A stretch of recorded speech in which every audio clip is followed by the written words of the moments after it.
Peace and blessings, everyone. Welcome back. Queen Osset here. Today, I am going to do a walkthrough of a new deck that has come across my path. If you've gone back to some of my earlier videos, you know that I have spoken on the plethora of shamanistic type decks that have overwhelmed, flooded, or invaded the market, especially this year, 2018. It seems to be, I don't know, like the current trend, the current flavor, for lack of a better term. You know, a few years ago it was angel decks, and it was unicorn decks, and fairy decks, and this year it just seems like everyone has put out a shamanistic, shaman journeying sort of oracle deck, and you know, we as the general public, we've been eating it up. All right, so for myself, I admit that I have invested heavily in a lot of these decks simply because I'm always on a search for representation of me, and most of the time, I end up being disappointed, especially because my standards in regards to a shaman's deck or shamanistic deck or shamanic healing deck is that it will be inclusive. And unfortunately, these decks are not. They tend to be from a particular perspective, and 99% of the time, and I'm going to keep that percentage very high, is actually from a person who has very little to no connection to the culture in which they have created this deck. So what they do, they throw all of these world cultures in a huge boiling pot, stir it all up, and then roll it out, press it out, cut it out, and voila, you have a deck. Okay. So I have a few of them around me, you know, that have been popular these past few months. And let's see. I think this one by Barbara Michael John is one of the favorites. And it's a deck that I have enjoyed in the past.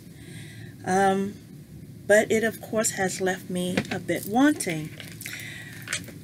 You know, you've seen this, the imagery on this, and I'm not going to go through. You can find plenty of walkthroughs, etc., etc. Now, there are a few cards that have, I guess you could say, spoken to me, and then there are a few cards that have left me wanting. So I am familiar, very familiar with that ceremony,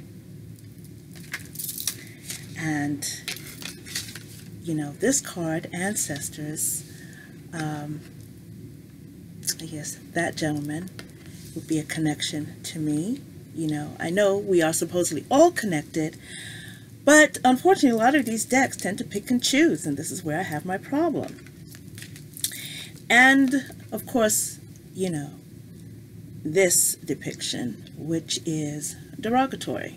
Now again, the creator of the deck did not have a conversation with anyone when they chose this image, because had they had a conference, did a bit more research, they would have probably renamed this a little bit differently, been a bit more sensitive to the depiction of this particular image.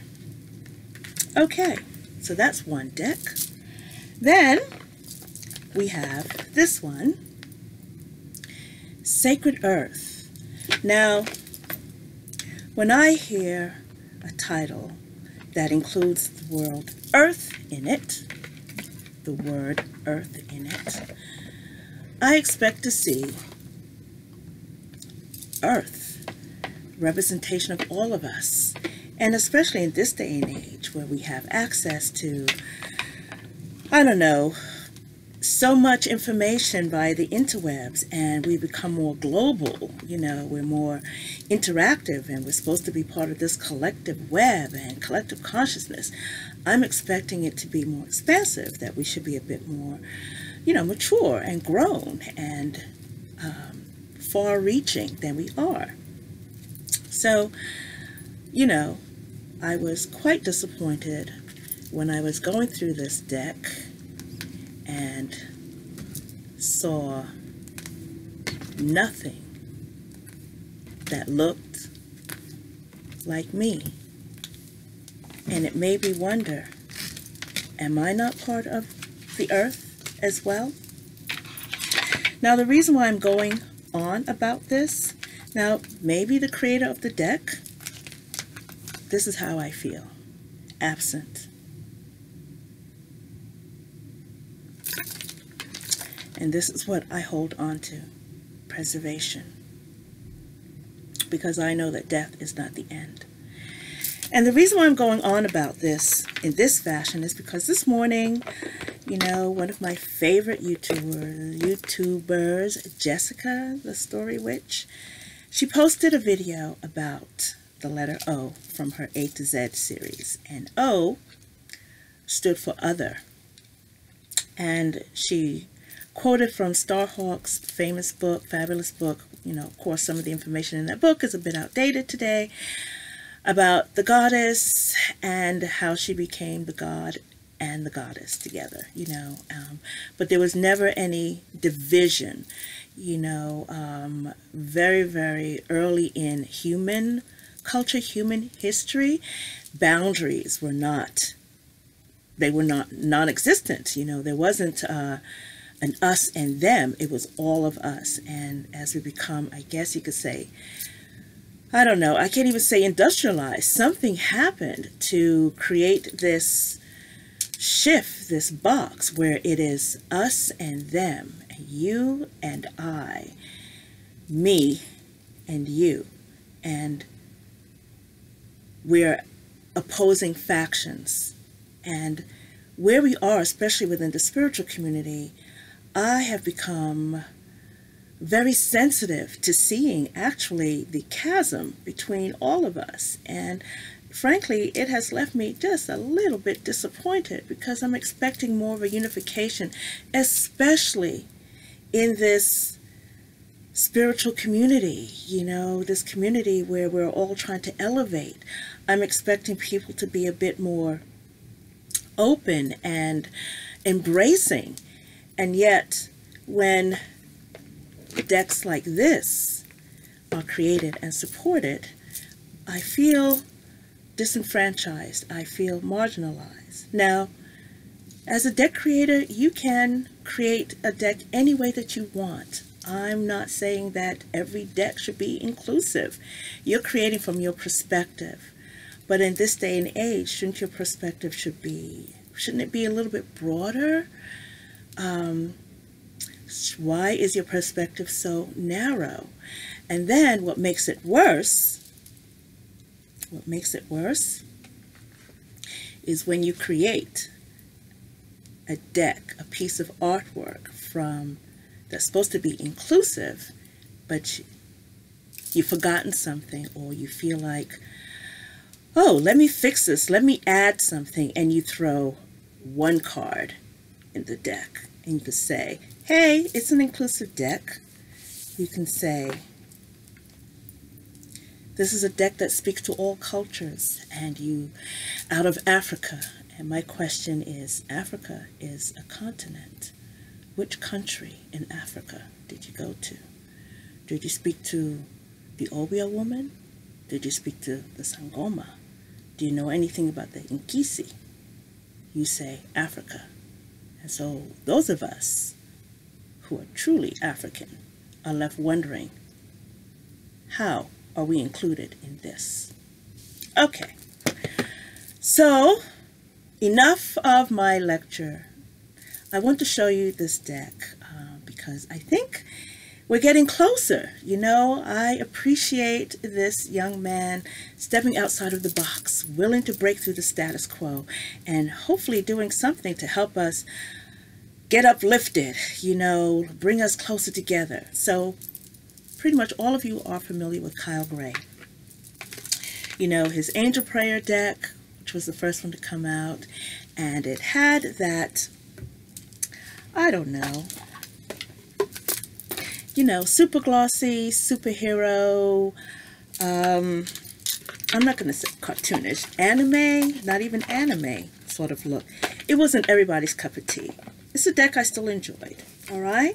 And then Angel Prayers came out, and this is another deck that I enjoyed. Akin to Ascended Masters, glossy, had some deities.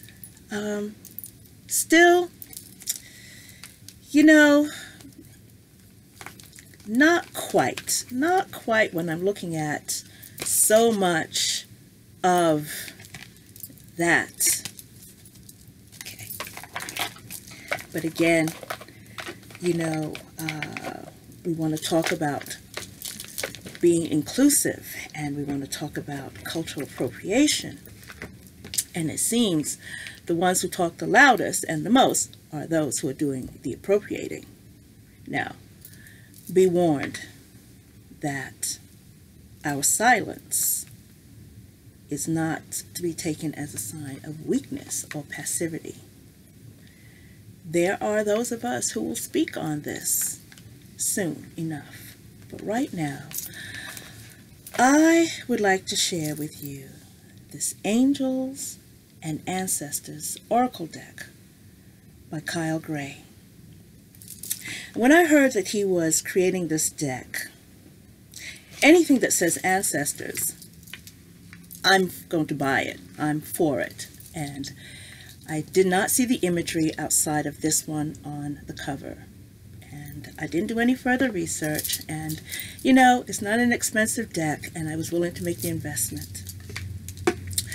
So Kim from Abundant Life got the deck, and she did the walkthrough, and I put it out in the universe like, where is my copy? Because I had pre-ordered it from Amazon, and you know how Amazon is. You pre-order months prior, and then the date is delayed, pushed back, or they cancel your order. Well, it just so happened that one of our distributors sent 3 copies that same day to the store. And when I broke open the seal and I read the inside of the box, I felt so emotional. It is hard to explain. If you are one of those people who always have everything handed to you and you feel comfortable, and you know what I'm talking about, you feel comfortable. You're not concerned about whether you're going to be represented in here, or you're going to be left out. Even in this deck, Work Your Light, you know,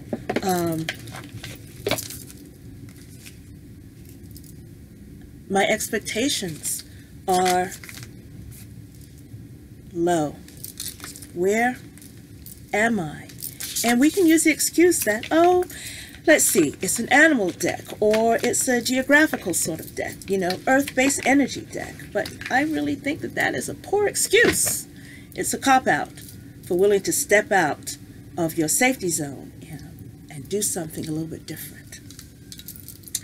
So, on the cover, or inside the box,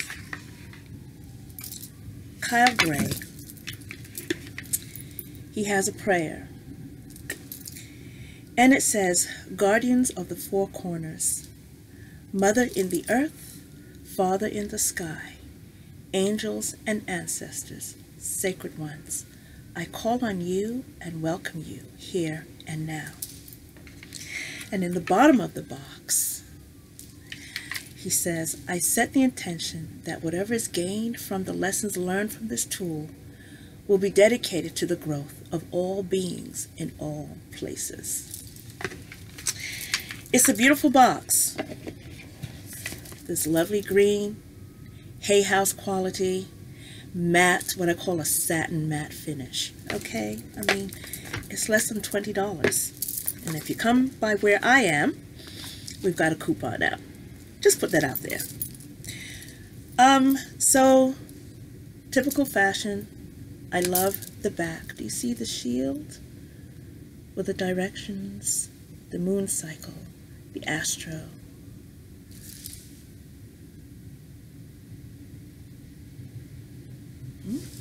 The owl. and of course, your guidebook. And in the guidebook, Kyle says, angels are divine beings who echo the heart of love. They are pre-human intelligent souls who are charged with monitoring the well-being of all sentient beings. They are formless but have taken form in all four corners of the world. They may have different names and faces in different places, but their essence and mission remains the same: to love, help, and guide. Ancestors are the souls of departed wisdom keepers from all parts of the world. They are the wise ones, warriors, medicine people, shamanic healers, and others who had knowledge that helped their people grow and develop. And just like angels, ancestors can be called upon in prayer, meditation, and ceremony for healing, change, and support from the other worlds. Together, angels and ancestors being a powerful offering of wisdom that can help us in our spiritual and physical lives. Angels offer a non-judgmental, holy, loving energy that can help us feel safe and guided. Ancestor spirits offer us experience. They know what it's like to walk the earth and learn about her magic and medicine. With this powerful oracle, you have the opportunity to bridge the gap between this world and others. You hold within your hands a key to great medicine wisdom that will echo what you already know deep within. Angels and ancestors know what you need to know, and through connection and ceremony with this oracle deck, you can allow them to bring messages that will help you carve your path and live a life that is filled with magic. So, I am familiar with seeing angel decks that don't have angels that look like me. Now, Doreen Virtue has an Angel of Abundance deck, and I want to say out of 50 cards, there are 3 angels that look like me. Now, I am an older person, and I am fairly confident. I want to say I'm very confident. I'm very sure of who I am, so I don't need validation. But if you get a young person who's beginning their spiritual journey and you show them that deck, they will begin to question, well, where do they fit in to the grand scheme of things? And of course, many of you will want to spoon feed them that excuse. We're all part of the collective consciousness. We're all part of Mother Earth, Mother Gaia. So how come we are not represented? So little to say, my expectations of this deck, not high. I didn't expect to see much of myself. I didn't expect to see feel a deep connection. I didn't expect much, If you lower your expectations, then you don't have to deal with disappointment. So this deck is broken out into 4 components. It's comprised of 55 cards. No particular order of importance or anything like that. And he says every single card offers an opportunity for you to connect with the powers that be. So he has the sacred ones, a section for the sacred ones, and these, you find a selection of 30 wise ones of times gone past. And then you have your guardians and messengers, 12 guardian spirits who all bring miraculous messages of guidance and healing. These are the keepers of the directions and the angels of the elements. Then you have your warrior symbols. And he talks about having a dream. And he was given these symbols that can reveal important information. And there are 9 symbol cards, all bringing lessons and indications of growth. And then we have season cards. And, he says all the seasons also bring their own medicine. Let them be teachers. And of course, he goes into connecting with your cards, bonding with your cards. And if you read cards before, then you know. Depends on how you work with your cards. You can connect with them by going through them one by one. You do a ceremony. You know, he has a connection ceremony in here, all of this. You work with this as you want. But I have to say I am truly impressed with this deck. So let's begin taking a look at the imagery, shall we? Now, I have not worked with this deck a lot, and there are keywords and there are phrases to get things going for you, right? So, here we have Druid.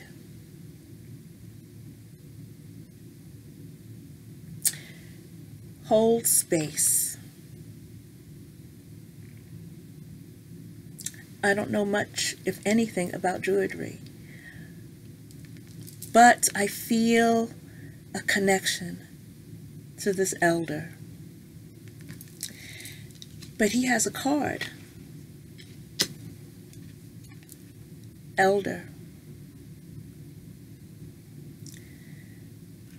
Key phrase, move beyond ancestral patterns. Do you see the elder? Do you see the wisdom? This is an Aborigine. This is a true elder for me.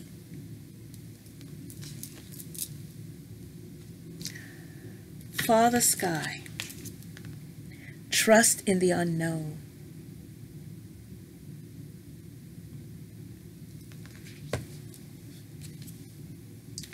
Great teacher. Learn from spiritual experiences. A great teacher.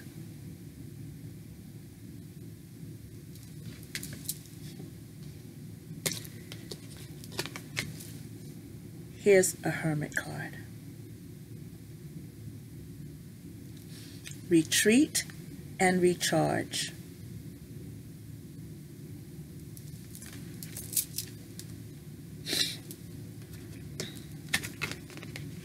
High Priest, intend and create.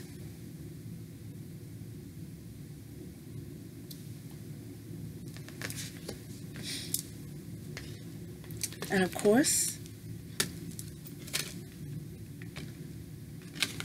a High Priestess, harness the mystic power.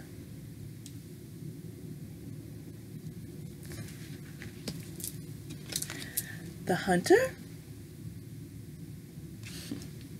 track down your fears and desires. Is that Kyrinos?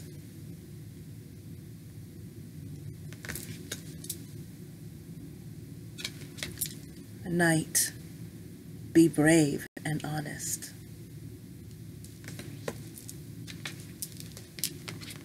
We have the Lady.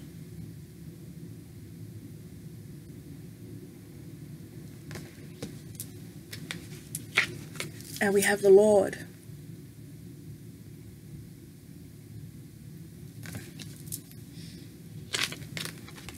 And we have the Medicine Mother.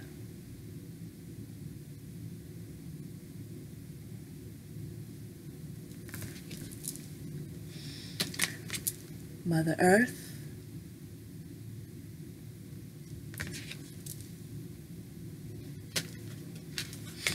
And you have your Oracle. I think this may harken back to the Sibyl's Oracle of Delphi.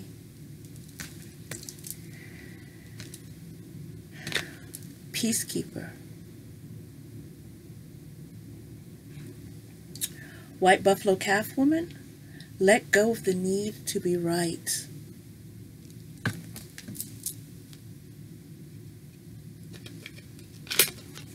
And you have your Sage.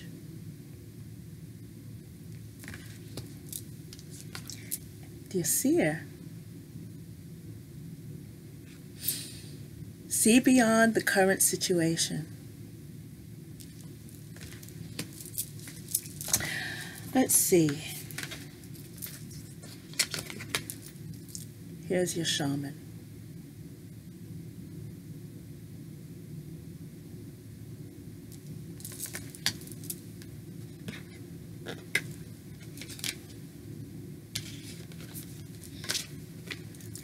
and you have a Shaolin master.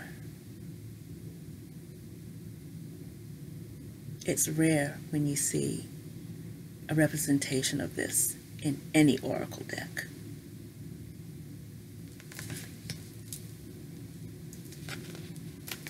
Shapeshifter.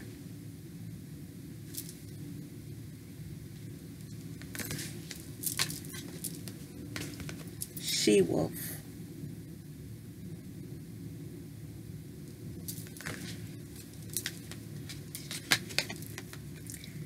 Shield maiden.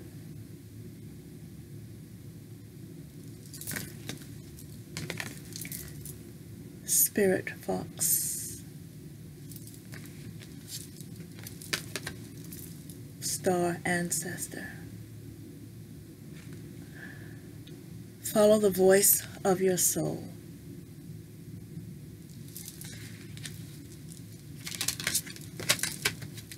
Stargazer.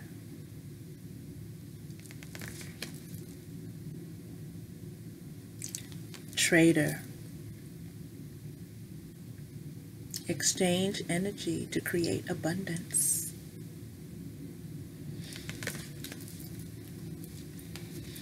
Traveler.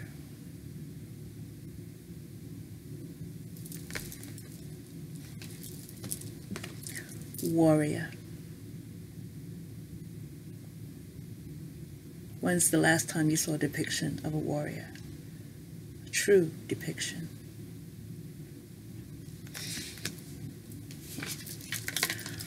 White witch. Be the light. Now this may be my one concern. White witch.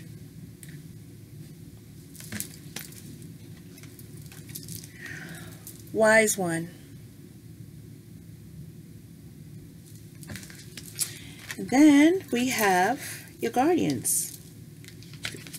Air guardian.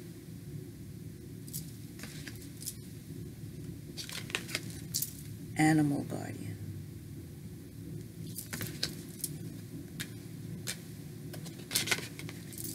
Direction.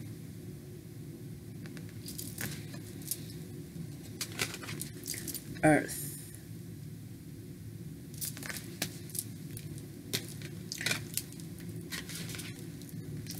Fire.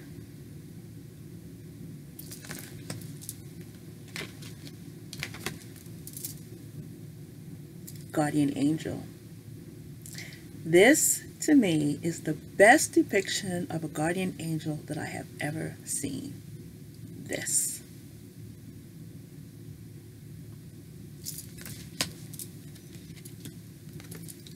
Heart guardian. Sacred Heart.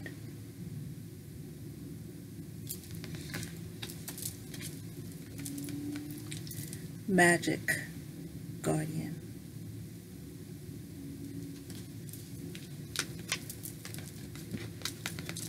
Medicine guardian. I also love the fact that the wings expand beyond the borders of the cards. Look at this, mirror guardian.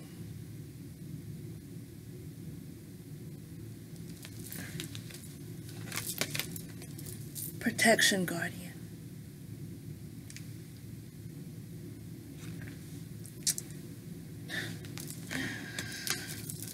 And water guardian. Let's see, I do need to check and see, do we have all the elements here for the guardians? Great teacher, high priest, knight. Oh, I should do it this way. Let's see, we had an earth. Yes, I'm sorry. So we have all the elements represented in the guardians.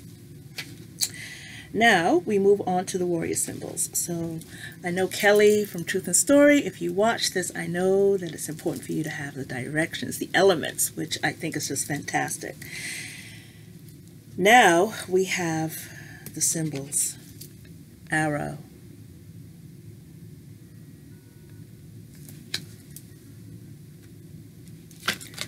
Broken arrow.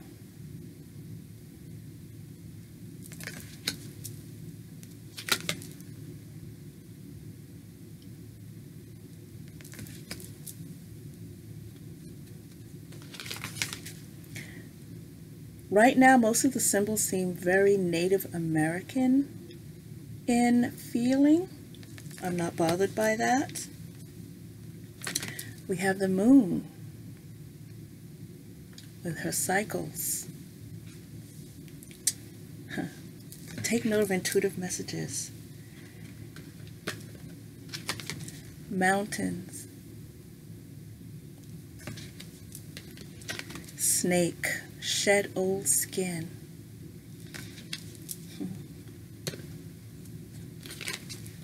It's a beautiful stag.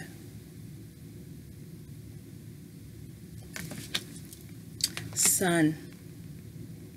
Enjoy success and happiness.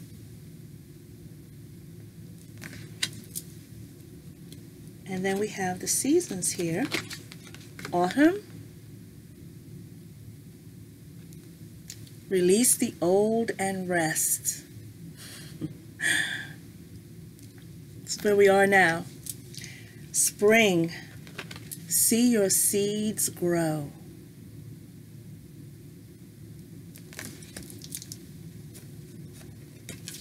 Summer.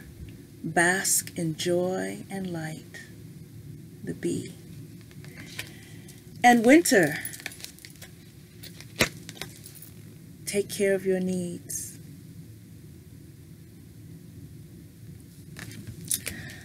This deck, on a scale of 1 to 5, gets a 5.5 from me. This deck is just about everything. Everything. I mean, nothing can be absolutely perfect, I guess, but this is as close to perfect as it could get. My one slight issue, excuse me, just like with this, is that, you know, the table of contents, they are arranged here, at least in the book. The cards are arranged in alphabetical order, which makes it a lot easier to find the cards that way. In alphabetical order. You just have to know which segment they're under. But what I did was, if you can see that there, let's see if I can do this, right there. I put the number, the page number. It's very subtle. I can see it when I look at it, so I can go directly to the page in the guidebook. It just makes it easier for me to look at things.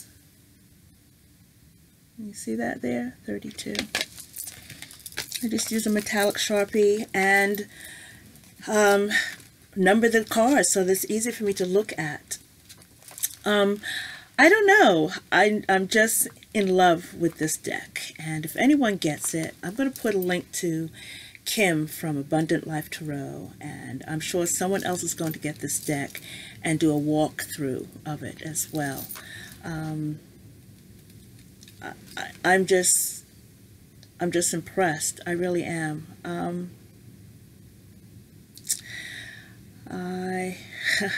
It's not that I'm at a loss for words. I am just, someone did it. Now, he doesn't go in to tell you where or who that's supposed to be. That actually comes from the artist who created the deck, and her name is Lily Moses. And I believe there's an article or there's an interview or something where she talks about how she's inspired by her artwork. Lily Moses is, she lives in, no. Born in New Zealand, currently lives in Australia. And her artwork is fantastic. I am glad that as an artist that she managed to find someone who gets her artwork and was truly supportive of it. As I said, I love Jenna's artwork, and that for me is the only redeeming quality in regards to this deck. Other than that, I am not a fan of this deck. It is the artwork.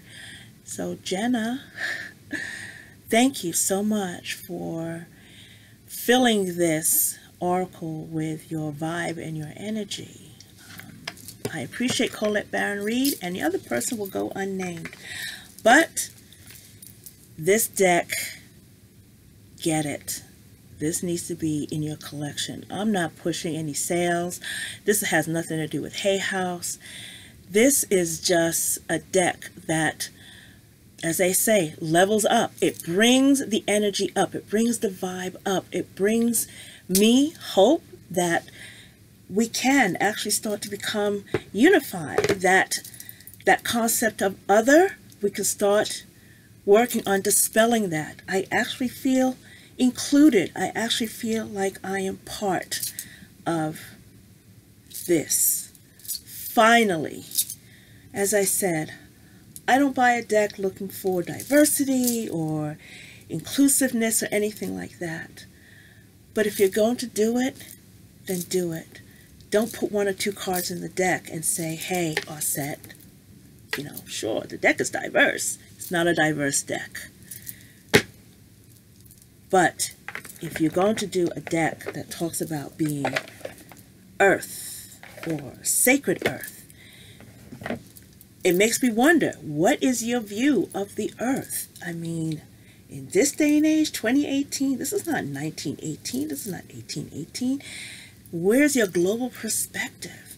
But again, at the end of the day, there's nothing we can do about it once you bought the deck. But maybe that will change. Anyway, I hope you enjoyed the walkthrough. It was a long one. Thank you so much for being with me, and I will be back with another video in regards to being empathic and how to handle that and work with that energy. So until then, stay blessed and take care. Bye-bye.